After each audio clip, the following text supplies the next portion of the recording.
కేవలము దేవుని యందు విశ్వాసం ఉంచడం ద్వారా చేసే ప్రయత్నంలో ఇస్సాకు ఎక్కడ తవ్వితే అక్కడ, అది రాతి నేలైనా మట్టి నేలైనా ఏ నేలైనా సరే, అక్కడ ఇస్సాకు తవ్వితే అక్కడ జలల గల బావులు లేట.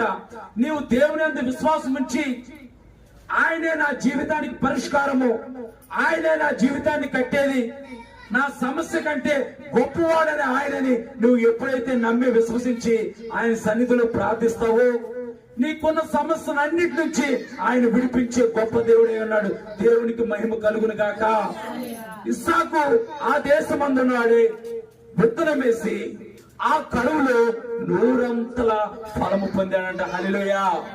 అందుకే యేసు ప్రభువు అంటున్నారు, ఎవరైతే నా మాటలు వారి హృదయంలో చేర్చుకుంటారో, వారి హృదయంలో ఉంటాయో, వారి కడుపుల నుంచి జీవజల నదులు ప్రవహిస్తారని